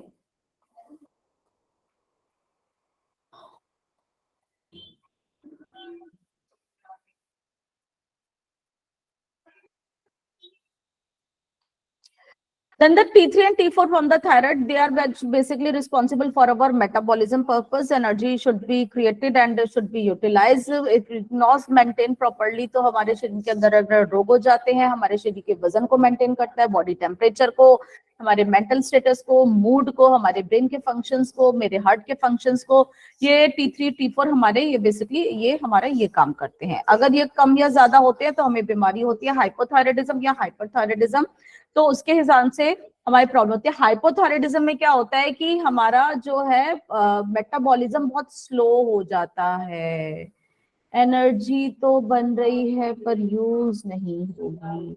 जब यूज ही नहीं होगी तो क्या होगा, स्लोनेस, स्लो हार्ट रेट, वजन बढ़ेगा, बिकॉज यूज ही नहीं हो रही एनर्जी। थायराइड ग्लैंड बड़ा हो जाएगा, डिप्रेशन के स्टेजेस हो जाएगी, आपको ठंड ज्यादा लगेगी, आपके पीरियड्स में चेंजेस आ जाएंगे, dryness, fatigueness, all these are, आपका बीपी कम हो जाएगा, आपका मोटापा बेसिकली हो जाएगा, स्वेलिंग हो जाएगी। और अगर हाइपरथायराइडिज्म होता है तो आपका क्या होगा है, इसमें फास्ट फास्ट फास्ट जल्दी बन रहा है, काम जल्दी हो रहा है, एनर्जी बन रही है, यूटिलाइज भी हो रही है, बन रही है, फास्ट चल रहा है सब कुछ, हार्ट रेट फास्ट, इतना काम कर रहा है, उसको तो आराम ही, इसका नाम ही नहीं है, उसका वजन ही कम हो जाएगा, उसका एंजाइटी होगी, माइंड बहुत ज्यादा चल रहा है, नींद नहीं आएगी, इतना एक्टिव हो रहा है, पीरियड्स का चेंजेस यहाँ पर भी होगा, नर्वसनेस हो, यार क्या होगा मेरे एग्जाम में, क्या होगा, मैं तो पढ़ भी रहा हूँ, इतना पढ़ा लिया, इतनी ज्यादा उसका नर्वसनेस हो जाएगी, एंजाइटी हो जाएगी, उसका बीपी भी फास्ट आ जाएगा, उसका कमजोरी तो होगी बिकॉज उसकी एनर्जी इतनी यूटिलाइज नहीं यूज हो रही है, बट उसकी बॉडी को इतना मिलता नहीं है, तो उसका वजन कम वो होगा, उसको गर्मी यहाँ पे बर्दाश्त नहीं होगी, क्योंकि काम चल रहा है भैया, गर्मी तो बनेगी ना, तो फिर उसको यहाँ पर जो है नर्वसनेस वगैरह ये सब जो होगा। Next is ACTH, Adreno, adrenal gland से रिलेटेड हो गया, कॉर्टिको उसके कॉर्टेक्स से रिलेटेड हो गया, ट्रॉपिक हार्मोन मतलब उसके कॉर्टेक्स को रिलेट करने वाले कौन से थे, हमारे कॉर्टिकोट्रॉपिक हार्मोन्स थे। तो यहाँ पे हमारे ऐसे हार्मोन्स होते हैं जो हमारे ब्लड प्रेशर से रिलेटेड होते हैं, मिनरलोकॉर्टिकॉइड थे, ग्लूकोकॉर्टिकॉइड थे, है ना, अभी हमने देखे थे।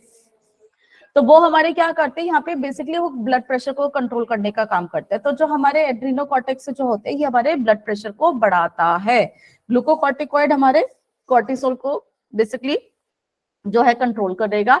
अगर ये कम काम करेंगे तो हमारा यहाँ पे क्या होगा, स्लोनेस हो जाएगी, हमारी स्किन पीली पड़ जाएगी, हमारा जो है हमारा ब्लड प्रेशर जो है कम हो जाएगा। अगर ACTH ज्यादा होगा तो क्या होगा, उससे हमारा ब्लड प्रेशर बढ़ जाएगा, और हमारा ब्लड प्रेशर बढ़ने से जो हमारा एकदम चेहरा जो है ना वो फ्लावर्स की स्वेलिंग ज्यादा लगेगी, ब्लड वेसल्स बहुत ज्यादा जो है स्वेलअप कर जाएंगी, और यहाँ पर हमारा ब्लड प्रेशर बहुत ज्यादा बढ़ेगा, स्किन जो है पतली हो जाएगी। LH is a luteinising hormone, ये बेसिकली हमारे जो रिप्रोडक्टिव सेल्स होते हैं उनकी मेंटेनेंस के लिए होते हैं, चाहे हमारे जो बेसिकली स्पर्म्स हो या हमारी ओवरीज हो, उनकी डेवलपमेंट के लिए ये यहाँ पे काम करते हैं। Then the FSH is also same, जो हमारे फॉलिकल्स के अंदर जो हमारे जो गोनैड्स जो भी हमारे ओवरीज से हमारे एग्स हैं, ये उनकी डेवलपमेंट के लिए मदद करते हैं। Then the MSH is the melanocytes, ये हमारे स्किन को जो हमारे अल्ट्रावायलेट रे से प्रिजर्व करने के लिए हमारे को मदद करती है। पोस्टीरियर पिट्यूटरी ग्लैंड से हमारे दो हार्मोन्स निकलते हैं, ADH एंड ऑक्सीटॉक्सिन। ADH का काम होता है, it's like the anti diuretic hormone, vasopressin. ये हमारे किडनी पे जाके काम करता है, ये हमारे बेसिकली जो हमारा यूरिन जो निकल रहा है उसको ये कंट्रोल करता है। एंटी डायूरेटिक मतलब जो यूरिन निकल रहा है, तो यहाँ पे ये रीअब्जॉर्प्शन का काम करता है। अभी हमने किडनी में देखा था ना, हमारे जो ट्यूब्यूल से हमारा एब्जॉर्प्शन रीअब्जॉर्प्शन को करता है, तो ये यहाँ पे जाके हमारा काम करेगा। तो ADDH के वजह से ही यहाँ पर इसकी एब्जॉर्प्शन, या अगर ये कम ज्यादा होगा तो वहां पर पानी की ज्यादा एब्जॉर्प्शन हो जाएगी या सॉल्ट्स की ज्यादा हो जाएगी, तो इम्बैलेंस को या उसको मेंटेन करने में काम करेगा। तो ये बेसिकली हमारा यहाँ पर काम करता है, जिससे कि हमारा यूरिन का फ्लो जो है कम या ज्यादा हो जाता है।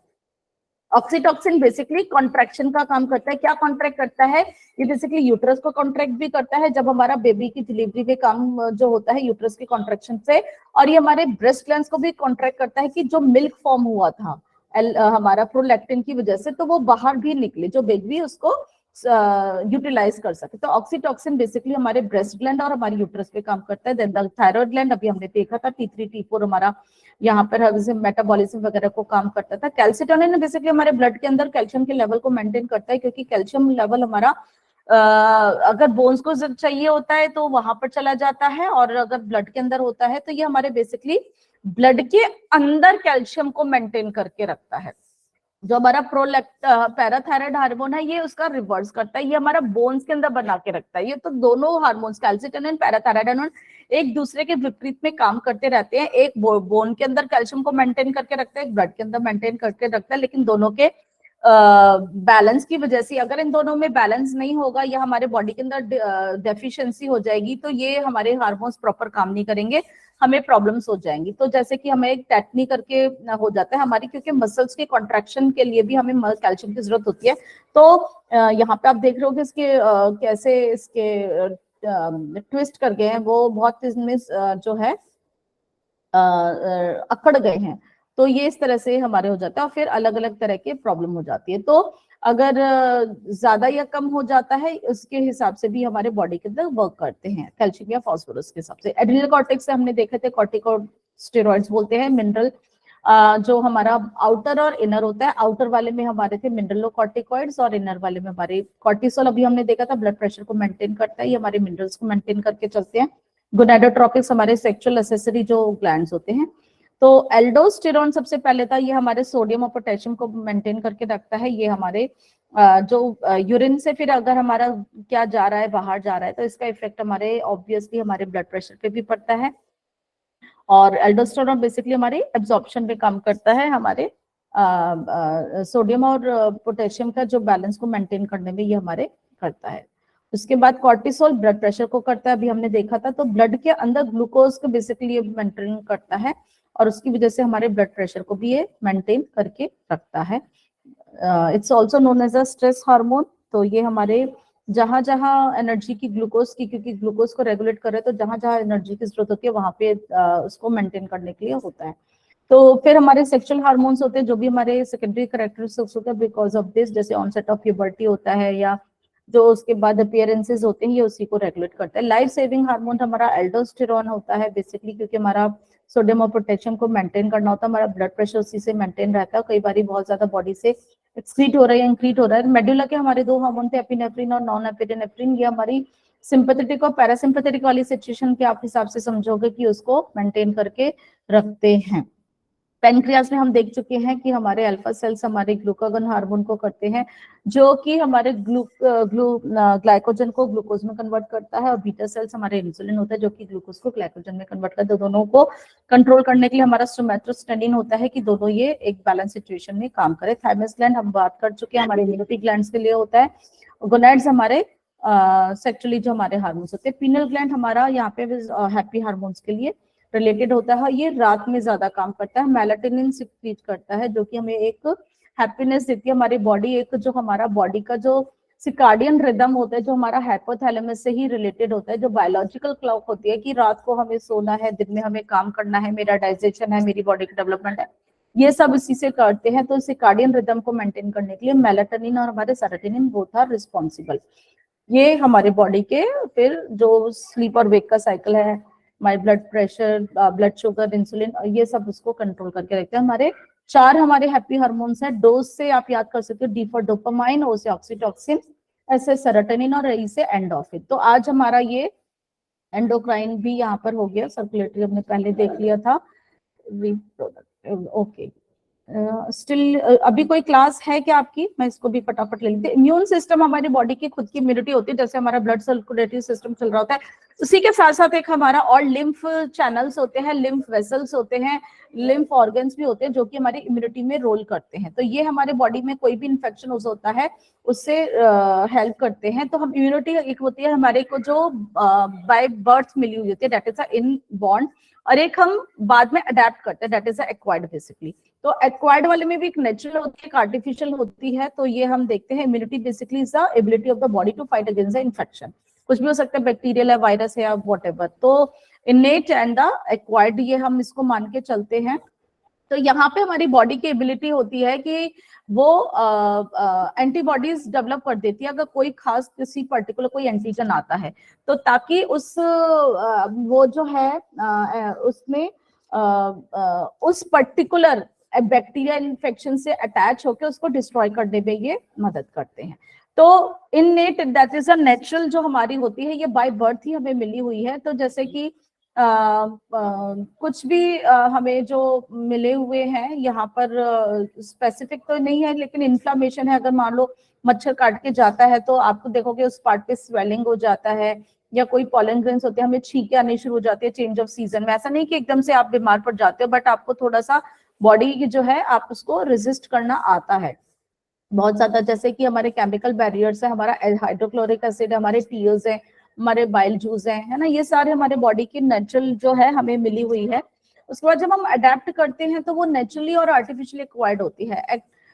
एक्टिव वाली जो है हमारे बॉडी में जब एंटीजेंस जो डेवलप होते हैं, जब हमारे कोई किसी खास उसमें हम लोग अपने एंटीबॉडीज को उसके लिए, और पैसिव होता है कि वो डाले, मतलब हम किसी और से रिसीव ले रहे हैं, मतलब किसी और के उसमें बने पे पर हम उसे यूटिलाइज कर रहे हैं। नेचुरली बने थे, जैसे कि मदर से, है ना, मदर मिल्क जो बच्चा पीता है वो मदर के उससे बने थे, लेकिन यूटिलाइज कर रहे हैं, नेचुरली बना हुआ है। लेकिन ये यहाँ पे ये सब लैब में डेवलप हमारे जो एक्टिव और पैसिव वाले होते हैं कि एंटीजेंस, जैसे हम इम्यूनाइजेशन जो हम करते हैं उसमें हम क्या होता है कि किसी वीक बैक्टीरिया या वीक वायरस को हमारी बॉडी के अंदर डाल देते हैं, तो हमारे फिर वहां पर एंटीजेंस की जो है वो एंटीबॉडीज को प्रोड्यूस करना शुरू कर देते हैं। और ये हमारे होते हैं जब हम जैसे मेडिसिन खा रहे हैं, एंटीबायोटिक्स खाते हैं, क्योंकि वो लैब में वो करी थी या हमने उसको खास कुछ जो इंजेक्शन के फॉर्म में या ओरल जो भी है, तो ये इस तरह से हमारे होते हैं, एक्वायर्ड इम्यूनिटी होती है। कुछ होती है कि स्पेसिफिक किसी बीमारी के खिलाफ या किसी स्पेसिफिक कल्चर में, किसी सोसाइटी में उसी चीज के लिए होती हैं, तो वो हम स्पेशल उसी के लिए यूज करते हैं।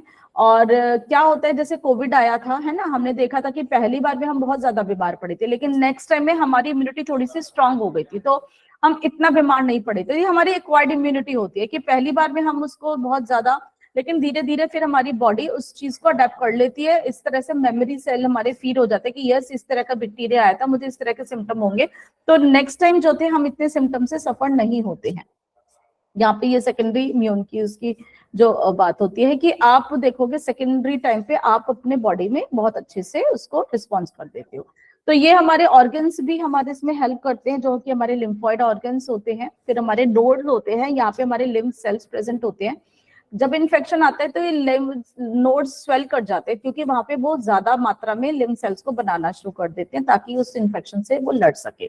तो ऑर्गन्स हमारे होते हैं, मेन ऑर्गन्स हमारे बोन मैरो और हमारा थाइमस ग्लैंड है। ये हमारे बोन यहाँ पे WBC को जैसे है ना बनाते हैं, हमारे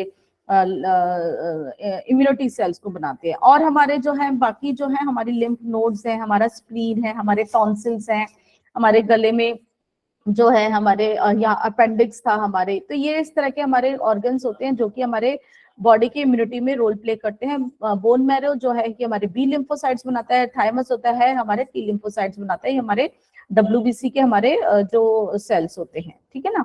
उसके बाद हमारा जो सेकेंडरी ऑर्गन्स होते हैं, यहाँ पे हमारे लिम्फ सेल्स अलग तरह के जो बनने शुरू हो जाते हैं, यहाँ पे हमारे उसी जो है एंटीजन से के खिलाफ ये एंटीबॉडीज बनाना शुरू कर देते हैं। तो यहाँ पे स्वेलिंग हो जाती है हमारी नोड्स की। कई बार देखा होगा ना कि किसी लोगों को खांसी जुकाम होता है तो उनके गर्दन की तरफ एक गांठी फूल जाती है, या टॉन्सिल्स जैसे हमारे फूल जाते हैं। तो स्प्लीन बेसिकली हमारा होता है सबसे बड़ा हमारा लिम्फॉइड ऑर्गन है। यहाँ पे जितने भी हमारे जो स्पेशली ब्लड सेल्स है वो आके यहीं पे डिस्ट्रॉय होते हैं, स्पेशली जितने भी हमारे पुराने रेड ब्लड सेल्स हैं या WBC यहाँ के डिस्ट्रॉय होते हैं। तो यहाँ पे मैक्सिमम जो है इसको हम ग्रेवयार्ड भी बोलते हैं, कब्रिस्तान जो हमारे डेड RBCs का होता है, और यहाँ पे उसकी वजह से यहाँ पे ये हमारा ब्लड भी बहुत ज्यादा होता है, ठीक है ना। तो पेयर पैचेस हमारे इंटेस्टाइन में प्रेजेंट होते हैं, ये भी हमारे अगर शरीर के अंदर कोई भी बैक्टीरिया वगैरह आता है इसको वहीं पे डिस्ट्रॉय करते हैं। These are like these present in our the intestinal lining, tonsils present in our throat, यहाँ पे हमारे पेयर्स में होते हैं, 3 पेयर्स में होते हैं। और ये भी स्वेलिंग कर जाता है अगर किसी को बार बार जो है अपर रेस्पिरेटरी ट्रैक का इन्फेक्शन हो जाता है, गला खराब हो रहा है, सोर थ्रोट होता है, तो इस तरह से है। माल्ट हमारे म्यूकोजा से लाइनिंग से रिलेटेड होते हैं, तो ये भी हमारे बॉडी की प्रोटेक्शन में मदद करते हैं। तो एक्टिव और एक्वायर्ड में अब एक्टिव और इम्यूनिटी ये हो जाती है जो नेचुरल और हमारी आर्टिफिशियल से है। एक्टिव होती है पैसिव, मतलब पैसिव हम डायरेक्टली हमारी बॉडी में नहीं बन रहे एंटीबॉडीज, ये हम किसी और के से बने हुए एंटीबॉडीज को बॉडी में यूटिलाइज कर रहे हैं। तो यहाँ पे हमारी बॉडी खुद एंटीबॉडीज बनाएगी, यहाँ पे हम बाहर से एंटीबॉडीज को अपने शरीर में डालेंगे पैसिव। तो these are the example, okay. तो वैक्सीन वही है कि जो वीक किसी बैक्टीरिया उसको हम उसको यूटिलाइज करते हैं, तो उसके खिलाफ जो हमारा इन्फेक्शन से जो हमारी क्रिएट होती है एंटीबॉडीज, फिर हम उसको अपने हीलिंग के लिए हम यूज करते हैं। तो this is the basically immune system. And the last ये मैं करा चुकी हूँ, अभी भी 4 मिनट है, अगर आप मुझे 4 मिनट और दे देते हैं then I will complete this reproductive system also.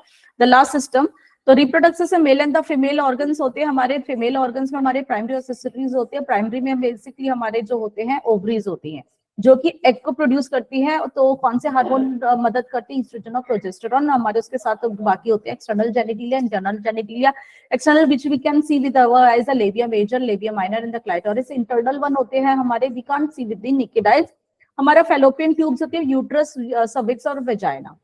तो हमारे ईस्ट्रोजन और प्रोजेस्टेरॉन का मेन जो है ये हार्मोन्स हमारे काम होते हैं। ईस्ट्रोजन बेसिकली आप हमारे एग की मैच्योरिटी के लिए रिलेटेड होते हैं, प्रोजेस्टेरॉन जब प्रेगनेंसी में डेवलपमेंट की जरूरत होती है। ये दोनों हार्मोन्स बेसिकली अगर आप समझोगे उस हिसाब से। तो ये एक्सटर्नल जेनिटलिया जो हमारे नेकेड आइज से हम देखते हैं, these are the parts of the body, female body. Internally जो होता है हमारा vagina, also known as a birth canal, because इसी से ही जो है अगर जब बेबी का बर्थ होता है वो इसी कैनाल से बाहर आता है। Then the cervix, that is a part of the basically function of vagina is basically it's like a birth canal, and during the intercourse also it receives the male part so that the sperms can enter the female body. Okay, then इसके बाद हमारा जो है uterus, uterus का main होता है हमारा जो यूट्रस का माउथ है, that is known as the cervix and the body. Okay, तो cervix is the narrow portion of the basically cervix. ठीक है, and okay, this is a cervix, this is a uterus body, and there are the two tubes associated with the uterus, that is known as the uterine tubes or the fallopian tubes. उसी के साथ हमारे दोनों ovaries present होती हैं, pair में ही होती है, राइट और लेफ्ट होती हैं। यहाँ पे हमारे बहुत सारे जो है फॉलिकल्स इसके अंदर प्रेजेंट होते हैं, उन्हीं के अंदर हमारे ओवाज होते हैं जो कि डेवलप होके एक एक जो है हमारे एग को बाहर निकाल देते हैं। ठीक है ना, तो यहाँ पर भी उसका भी हमारा कॉर्टेक्स और मेडुला प्रेजेंट होता है हमारे ओवरीज के अंदर। तो लाइफ में हमारे 500 फॉलिक्यूल्स एक्चुअली वो होते हैं धीरे धीरे, लेकिन प्यूबर्टी के बाद इनकी डेवलपमेंट शुरू होती है। तो जो डेवलप हो जाता है उसको हम ग्राफियन फॉलिकल बोलते हैं। ग्राफियन फॉलिकल से जो हमारा रिलीज होता है, आप ये देख रहे हो वहां से एक एग रिलीज होता है, और जो कि यहाँ ग्राफियन फॉलिकल जब होता है तो 14वें दिन जो वहां से फट के हमारा जो अंडा रिलीज होता है, ये हमारे फर्टिलाइजेशन के लिए तैयार होता है बिल्कुल ही। फिर अगर उसकी डेवलपमेंट नहीं होती तो वो फिर बाहर शरीर से निकल जाता है। तो इस प्रोसेस को हम मेंस्ट्रुएशन साइकिल भी बोलते हैं। तो ये फिर हमारा इस तरह से है। तो यहाँ पे इसकी डेवलपमेंट के लिए FSH हमारा जो यूज होता है हार्मोन होता है, फॉलिकल स्टिमुलेटिंग हार्मोन, और ईस्ट्रोजन भी। तो फैलोपियन ट्यूब्स हमारी ट्यूब्स होती है, जो अंडा वहां से रिलीज होता है हमारी ट्यूब में आता है, और लगभग अगर यहाँ पे फर्टिलाइजेशन 7 दिन के अंदर होती है, नहीं तो फिर वो हमारा यूट्रस में आ जाता है। और अगर फर्टिलाइज ही होता है तो भी हमारे यूट्रस में आता है, लेकिन वहां पे फिर वो बेबी की डेवलपमेंट के लिए चिपक जाता है। आगे फिर एग रिलीज नहीं होते हैं, फिर जब तक प्रेगनेंसी रहती है तब तक पीरियड्स नहीं होते, कोई एग की डेवलपमेंट नहीं होती है। तो ये इस तरह से होता है। और अगर ये डेवलपमेंट नहीं होता तो ये जो एग है ये फिर हमारे बॉडी से बाहर एज ए वेस्ट प्रोडक्ट हमारे इसको हम निकाल देते हैं, क्योंकि वो फर्टिलाइज नहीं होता। तो जो हमारा वूम्ब है, तो यूट्रस है बेसिकली हमारे एक हॉलो मस्कुलर ऑर्गन है, और एंटीरियर पोस्टरली होता है, पीछे से फ्लैट होता है। बेसिकली हमारा इस तरह से है, ऊपर वाला फंडस बोलते हैं, मेन हमारा ये बॉडी होती है, और इसका नीचे का पार्ट होता है सर्विक्स होता है, जैसे एक नाशपाती होती है, इस तरह से हम इसको मान के चलते हैं, fundus body in the cervix. और इसकी ये मस्कुलर ऑर्गन है, 3 परतें होती हैं। सबसे बाहर वाली पेरीमेट्रियम होती है, बीच वाली मायोमेट्रियम, जो कि मेनली मस्कुलर ही होती है। एंडोमेट्रियम हमारी अंदर की थोड़ी सी म्यूकोजल टाइप की हमारी होती है। ठीक है ना, तो ये हमारा एक फीमेल सेक्सुअल साइकिल होता है कि यहाँ पे एग जो है हमारे फॉलिकल्स जो वहां से एक ओवा निकलता है, उसकी पूरी डेवलपमेंट होती है। 14 डे पे वो एग रिलीज कर देता है, वो एग मेच्योरिटी पूरा होता है, और उसका डेवलपमेंट एज ए एग बच्चे की होनी होती है। अगर उसका यूनियन हो जाता है मेल स्पर्म से तो वो एक चाइल्ड डेवलपमेंट में होता है, अदरवाइज नहीं होता। फिर वो इस तरह से कॉर्पस ल्यूटियम, कॉर्पस एल्बिगनस करके फिर वो बाहर निकल आता है। तो यहाँ पे हमारा first day of the menstruation शुरू हो जाता है। आप देख रहे थिकनिंग माइल लाइनिंग जो होती है मोटी हो जाती है। तो ये इस तरह से होता है। तो ये हमारा पूरा साइकिल होता है, पूरा 28 डेज का होता है। फर्स्ट डे अगर हमारा यहाँ पे ये पीरियड्स हो रही है, वो डिस्ट्रॉय निकलना शुरू हो जाता है। उसके बाद फिर से उसकी डेवलपमेंट होती है, और फिर 14 डे पे पूरा ओव्यूलेशन, ये जो उसका होता है डेवलपमेंट के लिए जो होता है, दैट इज ओव्यूलेशन पीरियड। फिर वो डिस्ट्रॉय की उस पे होता है, that is a luteal phase. फिर यहाँ पर नहीं होता। तो इस तरह से इसका हमारा फीमेल का सेक्सुअल साइकिल होता है। ओव्यूलेशन ये भी हमने देख लिया कब होता है, मतलब 14 डे पे हमारा होता है। तो 2 दिन आगे पीछे प्रेगनेंसी होने के पूरे चांसेस होती हैं। मेंस्ट्रुएशन के तो ऑब्वियसली टाइम पे नहीं, यहाँ पे इसकी डेवलपमेंट हो रही है, यहाँ पे डेवलप हो चुका है, 2-4 दिन के तक नहीं, उसके बाद इसका डिस्ट्रॉइंग जो इसका लो फेज ही हो रहा होता है। ओके,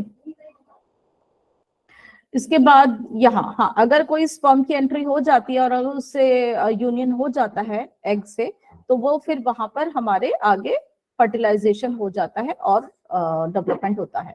तो मेल जो पार्ट्स होते हैं, मेल्स का जो पार्ट होता है, उनका जो यूरेथ्रा होता है, that is also the passage for the semen also, sperms का भी और यूरिन का भी पैसेज होता है। This is the bladder, urine यहाँ से आता है और यहाँ पे ही ये हमारा है टेस्टिस होते हैं, यहीं पर हमारी सेमिनिफेरस ट्यूब्यूल्स होती है जहाँ पे हमारा स्पर्म्स की डेवलपमेंट होती है। स्पर्म्स की डेवलपमेंट होती है, this is actually the scrotum, outside होता है, स्क्रॉटम बॉडी के बाहर होता है, क्योंकि स्पर्म्स की डेवलपमेंट के लिए बॉडी टेम्परेचर से हमको कम टेम्परेचर चाहिए होता है। अगर ये बॉडी के अंदर टेम्परेचर ये पार्ट होता तो शरीर के टेम्परेचर में इनका डेवलपमेंट नहीं होता, इनको थोड़ा सा कम टेम्परेचर चाहिए होता है, that's why this part is outside from the body.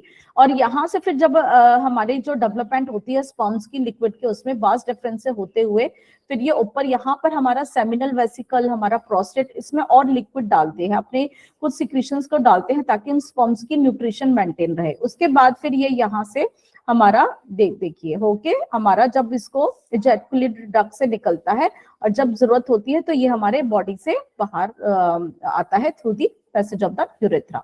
तो मेल गोनाड्स होते हैं, ये बेसिकली टेस्टीज होते हैं जो कि स्पर्म्स बनाते हैं। टेस्टीज ये हैं, ये जो कि हमारे स्क्रॉटम के अंदर होते हैं और ये हमारे बॉडी के पार्ट्स है। सेमिनल वेसिकल है, हमारा प्रोस्टेट ग्लैंड है, हमारे कूपर्स ग्लैंड है, ये सारे हमारे न्यूट्रिशन को इसमें हमारे को करते हैं, ठीक है ना। स्क्रॉटम जैसे कि ये बताया था मैंने कि बॉडी के बाहर होता है, क्योंकि यहाँ पे हमारा जो टेस्टिस वर्क है 35 डिग्री सेंटीग्रेड टेम्परेचर हमारा बॉडी का टेम्परेचर होता है। अगर टेस्टिस के अगर अंदर होती तो वहां पे स्पर्म्स नहीं बनते हैं, ठीक है ना। तो ये इस तरह से हमारा होता है और ये इसका स्ट्रक्चर है। तो टेस्टिस के अंदर बहुत सारे कंपार्टमेंट्स होते हैं जिसको हम लोब्यूल्स बोलते हैं, टेस्टिकुलर लोब्यूल्स होते हैं। इसके अंदर आप देख रहे होगे सेमिनिफेरस ट्यूब्यूल्स है हमारे, यहाँ पर हमारे बेसिकली स्पर्म्स बनते हैं और फिर इसके बाद यहाँ से होते हुए आते हैं बाहर में और टेस्टोस्टेरोन का जो हार्मोन्स की जैसे डेवलपमेंट होता है, फिर यहाँ से ये जो ट्यूब्स आपस में मिलके ये जो है रेटीज टेस्टीज और ये वास डिफरेंस जो बना रही है यहाँ से बाहर निकलते हैं। तो एपिडिडमाइस में से निकल के जो हमारा है वहां से वासा डिफरेंस की तरफ आने में 3 हफ्ते लग जाते हैं और यहाँ पे फिर स्पर्म स्टोर हो जाते हैं। फिर आगे की जिसमें जो है vas deferens, this is a vas deferens, फिर ये हमारे ब्लैडर के आगे से घूमते हुए जो आ रही है, यहाँ पे हमारा सेमिनल वेसिकल्स यहाँ पे ये अपना जो है देते हैं और इजैकुलेटरी डक्ट जो होते हैं यहाँ पे सिक्रीशंस मिलनी शुरू हो जाती है, ये हमारे फिर यूरेथ्रा में मिल जाता है और यहाँ पे हमारा प्रोस्टेट ग्लैंड भी अपनी सिक्रीशंस को देता है ताकि स्पर्म्स की मोटिलिटी, उसका न्यूट्रिशन जो मेंटेन रहे। और फिर जब भर जाता है तो ये यहाँ से यूरेथ्रा से बाहर की तरफ आ जाता है। तो ये हमारा इस तरह का प्रॉब्लम होता है और इसके अंदर बहुत जो होते हैं सेमिनिकल के जो वेसिकल के जो सिक्रीशंस होते हैं, फ्रुक्टोज शुगर होता है जो कि स्पर्म्स को एनर्जी देता है, क्योंकि उसको अगर फीमेल बॉडी में जाएगा तो उसको ट्रैवलिंग चलना चाहिए, क्योंकि सर्विक्स से लेके ऊपर तक उसको जाना होता है तो उसको ट्रैवलिंग के लिए उसको एनर्जी भी चाहिए। प्रोस्टाग्लैंडिन भी एक केमिकल होता है जो कि वजाइना थोड़ा सा हमारा हल्का सा क्या होता है एसिडिक होता है और उधर उसको जाके लिए मर जाएगा, वो भी वायरस मर जाएंगे तो उसको भी जाके उसको पतला कर देता है म्यूकस को ताकि वो ट्रैवल कर पाए। और फिर हमारे वहां पर एंटीकोगुलेंट्स वगैरह भी होते हैं और जो वजाइना के अंदर यहाँ पे चिपचिपाहट को तोड़ के ताकि उनको अंदर जो है उनको प्रॉपर जो है मेंटेन रहे। तो यहाँ पे अल्कलाइन क्लियर म्यूकस होता है क्योंकि यूरिन हमारा हल्का एसिडिक होता है, मेल का भी स्पेशली है ना, वहां यूरेथ्रा को भी वो क्या करेगा एसिडिक बना देगा यहाँ पे जगह उसके स्पर्म्स को भी, तो सरवाइव नहीं कर पाएंगे। तो यहाँ पे बल्बो यूरेथ्रल जो ग्लैंड है इस पिक्चर में नहीं दिख रहा है, ऊपर किस में था, तो ये हमारा इसको भी यहाँ पर इसको निकलने से पहले इसको जो है मेंटेन करके रखता है कि हमारा जो है सीमेन जो है वो हमारा एल्कलाइन हो और वजाइना के एसिडिक मीडियम को भी नियंत्रित कर सके। तो ये सारे जो हैं इसलिए हमारे जो मदद करते हैं। ब्लड ग्रुप होते हैं जो ये इसमें ए बी ओ किसको एंटीजेंस और एंटीबॉडीज बनते हैं, ये इसके बारे में बताया गया है, ये हम पहले कर चुके हैं।